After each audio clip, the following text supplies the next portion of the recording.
Ում քսակ ավելի հաստատ ցանկացած գործով կգնա կարդարանա դատարան, ցանկացած գործով, խնդիր չունեն։ 8 տարի երկիրը կառավարելուց հետո Նիկոլ Փաշինյանը դժգոհ է արդարադատությունից, ասում է դատական համակարգը մեր ինստիտուտներից ամենաչկայացածն է, քանի որ այն չի հեղափոխվել։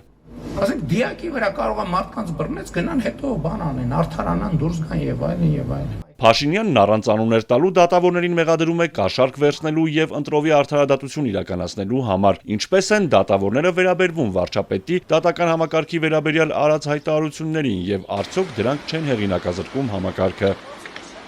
Դե կարծում եմ, որ քաղաքական հայտարարություններ են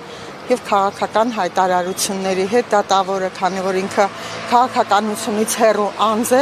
դրա համար դրանց չեմ անդրադառնում։ Երկրի ղեկավարը տարբեր հանգամանքներով պայմանավորված կարող է տարբեր քաղաքական հայտարարություններ անել։ Մի օրինակով պայմանականորեն ինչ-որ հայտարարության անելը կամ ինչ-որ հանգամանքներից տեղեկացված մնելով պայմանավորված քաղաքական հայտարարություն անում, չեմ կարծում, որ դա վերաբերում է։ Իսկ երբ տենց հայտարարություններ չեն արել, որ հիմա էլ անում են։ Վերջի շրջանում կարծես ավելի է։ Ոնց որ հաճախ են անում, էլի։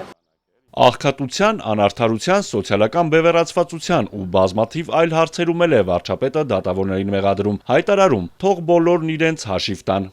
Ստում այս Երևան քաղաքի խցանումների պատճառներն էլ են դատավորները, նիստերը շատ ենք նշանակում, տենց խցանում առաջանում։ Ոչ ինչ ասում։ Հանուր ժողովին շտապող շատ դատավորներ չպատասխանեցին լրագրողների հարցերին։ Բարև ձեզ հարգելի լրագրողներ, ներեցեք ցույց տվեք։ Ասում են բոլոր կաշառակի դատավորների վերաբերյալ դուք ինչպես եք ընդունում։ Ասում են կաշառակներ են դատավորները։ Ընդհանուր ժողովի օրակարգային գլխավոր կետը դատավորների էթիկայի եւ կարգապահական հարցերով հանձնաժողովի ոչ դատավոր 3 անդամի ընտրությունն էր։ Մինչև օրենսդրական փոփոխությունները հանձնաժողովը կազմված էր 6 դատավորից եւ 2 ոչ դատավոր անդամից, սակայն քաղաքասարակության պահանջով ոչ դատավոր անդամների թիվն ավելացավ 1-ով եւ այսուհետ այն գործելու է 9 անդամով։ Արթուր Հակոբյան, Էպիկենտրոն։